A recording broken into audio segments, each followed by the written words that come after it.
Assalamualaikum, hai Tribuners. Welcome to our podcast Dua Negara, Indonesia dan Malaysia. Jadi, sebelum meneruskan, saya memperkenalkan diri saya sebagai hos anda pada hari ini. Saya Balkis, mahasiswa daripada Universiti Kebangsaan Malaysia yang sedang menjalankan latihan industri serta dipanggil magang di tribunpadang.com.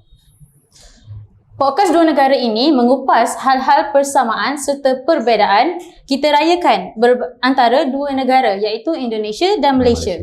Menemani saya pada hari ini, Pak Emil merupakan seorang penanggungjawab redaksi Tribun Padang ini sendiri. Secara ringkas, Pak Emil merupakan seorang magister jurusan Sastra Indonesia di Universitas Bung Hatta. Menyelesaikan studinya pada tahun 2021. Beliau juga merupakan kompeten wartawan daripada Dewan Pers Republik Indonesia tahun 2015. Apa khabar, Pak? Baik, kabarnya bagaimana, Balkis? Baik. Baik juga ya. Alhamdulillah. Kalau di episod sebelum ini, teman saya itu Edrina bersama hostnya Kak Afril, dia membincangkan tentang perbezaan bahasa Indonesia dan bahasa Malaysia secara umum.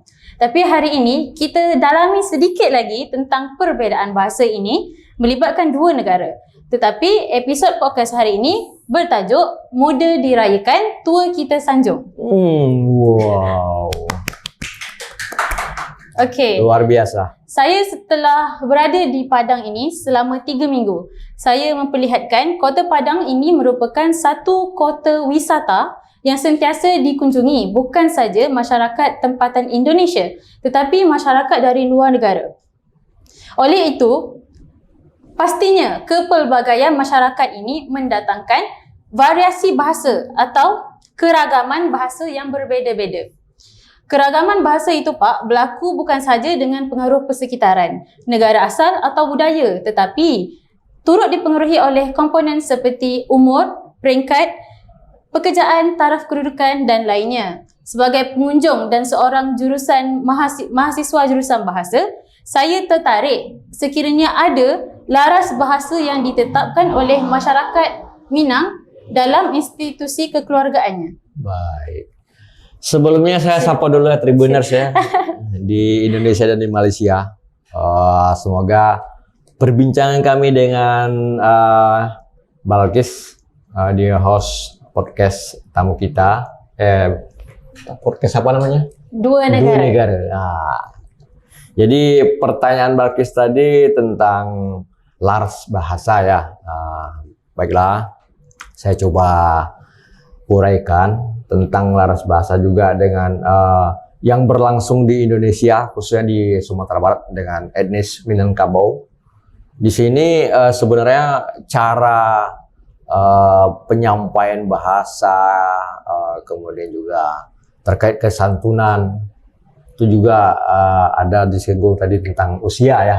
Nah, jadi usia yang jelas ada 4 perkara itu di Minangkabau itu adalah bagaimana berkomunikasi, berbahasa dengan orang tua yang disebut dengan mendaki. Kemudian, ya, mendaki itu menanjak ya. Nah, kemudian ada dengan yang lebih kecil, menurun. Nah, jadi kalau mendaki tadi dengan orang tua bahasanya lebih menghargai, menghormati, termasuk menyapa ya, dengan sebutan yang hormat. Kalau ke menurun itu biasanya kan lebih menyayangi, bahasanya yang lebih sifatnya melindungi, kemudian tidak menyakiti. Kemudian ada lagi yang ketiga adalah perkaranya itu mendatar. Nah, mendatarnya sama besar, sepantaran usianya sama. Jadi kita berbahasa itu sama-sama ya saling menghargai, jangan sampai komunikasi itu yang saling merendahkan, tapi juga menghargai dalam arti ya kita menerima masukan dan juga kalau kita memberi masukan juga saling terbuka. Dan terakhir yaitu melereng. Nah, melereng itu kalau bahasa di derajat matematika tuh sekitar 45 derajat ada ya. Jadi agak rawan, jadi bisa tergelincir ya, bisa juga jatuh dan juga bisa mendakinya mungkin tidak bisa mendaki, tapi itu hati-hati artinya kan. Itu bahasa dengan orang yang sifatnya ya hubungan kekerabatan keluarganya seperti dengan kakak ipar, adik ipar, besan, jadi yang antar keluarga yang ini yang berbeda. Jadi beda dengan kalau tadi kan bisa saudara kandung, kalau ini yang dengan pihak keluarga yang berbeda. Tapi hubungan kita harus hati-hati dalam arti penggunaan bahasa juga tidak bisa lancang, tidak bisa langsung kita misalnya memberi teguran, ya tegurannya mungkin dengan cara-cara yang santun. Begitu kira-kira Balkis. Kira-kiranya kita boleh ringkaskan mendaki, mendata, melereng. Segitiga, Pak. Ya, kita boleh ajar dekat betul. orang penonton segitiga. Mendaki, menurun, melereng. Okey. Tapi Pak, di Malaysia itu kita hanya letak laras yang tua itu kita sanjung. Tidak kira ibu, bapa, keluarga, makcik-makcik, ipar, semuanya sekiranya lagi tua daripada kami kena menyanjung, menghormati. Kiranya tidak ada spesifik diajar macam tu, yang mendaki, melereng itu.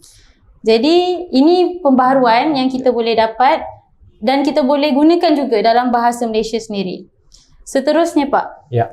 Kalau macam kami kan, saya lahir 99. Masih Bapak, yang saya 73.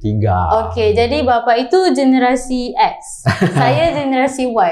Di sini ada perbezaan generasi kan. Jadi generasi Y itu atau kita panggil budak zaman now apa? Budak zaman now. Zaman now sekarang, zaman sekarang banyak menggunakan bahasa pasar. Contohnya perempuan panggil awek. Contohnya cuba lihat perempuan tu. Kita cakap Syah perempuan tu. Ayat macam tu, Pak. Ya. Jadi saya tertanya jika generasi bapa, boomers dan lainnya menggunakan bahasa pasar yang sebegini. Oh, pernah. Kami juga bahasa-bahasa gaul ya kalau di Indonesia. Kalau panggilan dulu untuk tadi apa? Awek ya. Awek. Kalau kami cewek. Cewek. Mirip kan? Ya, jadi ya hampir sama lah. Kalau untuk laki-laki cowok, untuk pria cowok. Jadi itu mungkin sampai sekarang masih. Cuma sapaan mungkin yang lebih mutakhir yang paling terbaru update-nya mungkin ada lagi, mungkin mereka yang tahu tuh Tribuners yang Gen Z-nya mungkin lebih paham. Kalau saya mungkin takut saya keliru ya. Begitu, Balkis. Oke. Jadi kalau di Indonesia itu kan saya sekarang ni menggunakan saya dengan bapa kan. Adakah itu dikira tidak sopan? Kerana di Malaysia itu saya itu merupakan tingkat paling sopan dalam bercakap dengan orang yang lebih tua. Oh, baik. Kalau untuk penggunaan kata ganti diri itu kan bisa ya saya, aku. Kalau di bahasa Indonesia ya. Kalau di Minang itu kan ambo. Ada lagi denai.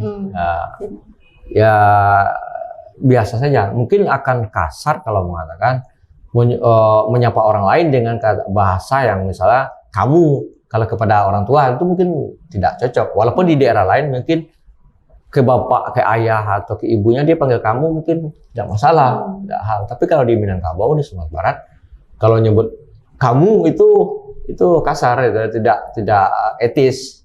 Nah, jadi tapi saya tadi sama. Jadi ia tidak dianggap tak sopan. Ya, biasa saja. Okey. Seterusnya Pak, generasi Y sering menggunakan ketidaksantunan bahasa sebagai kata penguat atau penyedap tetapi tidak bermaksud negatif atau berunsur maki. Contohnya memuji sesama sendiri. Saya misalnya dengan Adrina, "Cun gila kasut Gila itu negatif kan? Ya. Tapi jadi cun gila menggambarkan sangat cun, sangat cantik. Okey, seterusnya contoh memuji teman, pandai doh kau ni. Doh itu sebenarnya singkatan daripada bodoh, tapi diambil doh untuk penyedap.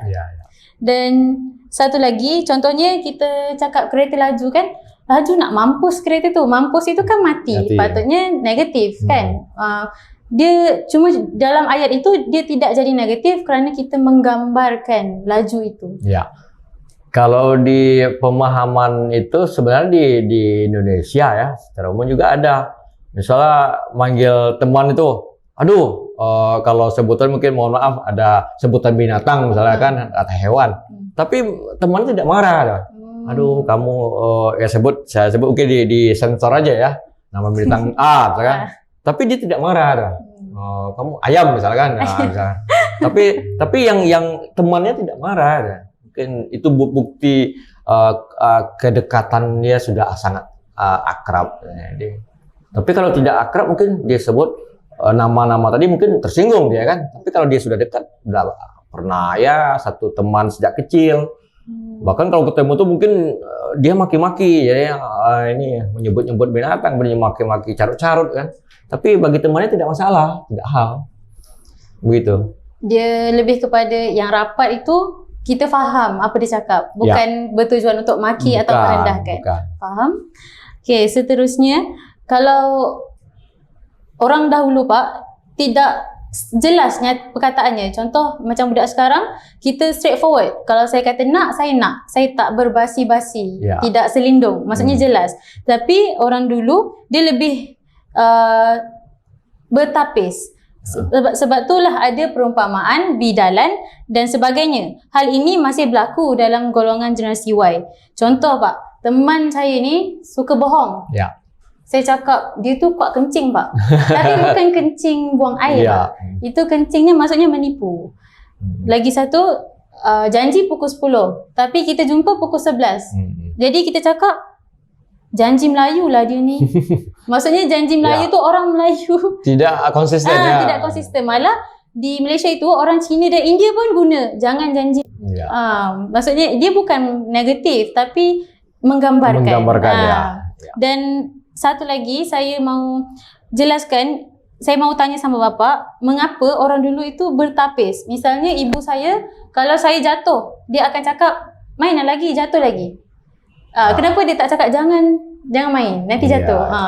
Ya, itu sebenarnya kalau di rumpun Melayu kita kan hampir sama ya. Malaysia dengan khususnya di Sumatera Barat, di Minangkabau juga. Ketika anaknya misalnya mendapat musibah atau ya kayak seperti jatuh, kayak sepeda misalkan, bukan disuruhnya berhenti ya, lanjut lagi, ulang lagi ya. Itu memang sudah, saya juga waktu kecil juga dimarahi kalau jatuh sepeda juga gitu. Coba ulangi lagi besok. Memang seperti itu. Tapi kita bukannya mau ulang, takut malah kan. Tapi dengan mungkin nada ini ya, mungkin intonasi tinggi. Coba kamu ulang lagi. Tapi kalau suruh lah, ulang lagi lah. Mungkin kita mau ulang, tapi awas ya. Tapi pakai tunjuk misalkan, itu nggak mungkin lah. Itu berarti kan semacam peringatan kan. Tapi bahasa-bahasa yang bertapis menurut Balkis itu memang sebenarnya bahasa itu sebenarnya lebih tajam. Kalau ada penegasan, menurut saya itu penegasan sebenarnya, bentuk kemarahan ya, kemarahan tapi dengan tidak yang konkret. Ya bertapis tadi kata kiasan yang berarti sebaliknya kan. Tapi orang merasakan oh ini adalah kemarahan dari orang tua kepada anaknya. Ya, jadi dan itu memang berlanjut sampai sekarang mungkin masih ada. Gitu. Okey. Selesai soalan daripada saya. Tapi saya pasti Pak Emil mesti banyak soalan nak tanya pada saya pula. Ya. Jadi silakan Pak Emil. Baik, saya balik bertanya. Saya ada di Malaysia ini kan ada kalau tadi Balkis nyebut ada generasi apa? Y, Z. Nah, kalau di sini kan di sini ada orang pinggiran. Orang pinggir itu maksudnya orang kampung. Ini orang kota. Nah, kalau di Malaysia apa sebutannya itu? Okey, kalau pinggiran itu orang luar bandar. Oh, luar bandar. Kalau orang kota, orang bandar. Apa perbedaannya? Kalau saya boleh cakap, perbedaannya orang di kota ini, bandar ini orang yang berpendidikan kan. Jadi bahasanya lebih teratur atau candanya tu lebih tidak menyinggung. Tapi dia memahami apa yang luar bandar cakap, cuma dia tak melakukan hal itu. Kalau di luar bandar ini kita orang kampung kan, saya sendiri orang kampung. Jadi canda sama family itu lebih kasar tapi difahami sesama keluarga. Tapi hal ini tidak dibawa di bandar. Oh gitu. Jadi kalau seandainya kesempatan ini agak di perlakuan negara ya, ada perbedaan perlakuan. Misalnya kepada orang luar bandar bandar dengan orang bandar sendiri ada perlakuan, oh kamu ini orang bandar tidak boleh masuk, ada atau sama, tidak ada? Itu sama je Pak. Sama aja, ya? Sebab orang bandar itu asalnya luar bandar juga kan. Tapi disebabkan pendidikan dengan kerjaya, dia tinggal di bandar. Karena memang latar belakang pendidikannya yang membuat dia berada pada posisi dalam orang kota ya. Betul. Gitu. Satu lagi mungkin pertanyaannya agak ini, saya kalau ke Malaysia misalnya, saya pernah juga ya waktu ke Malaysia tuh yang saya rasakan bahwa kalau orang Indonesia itu kan orang Indon ya sebut ya. Saya kalau tolong koreksi kalau saya salah. Kenapa tidak disebut Indonesia saja? Indon bisa saja kan Indo, kalau sini kan Indo Malaysia, kan Indo Jerman, Indo Eropa Euro. Kalau kenapa harus Indon gitu?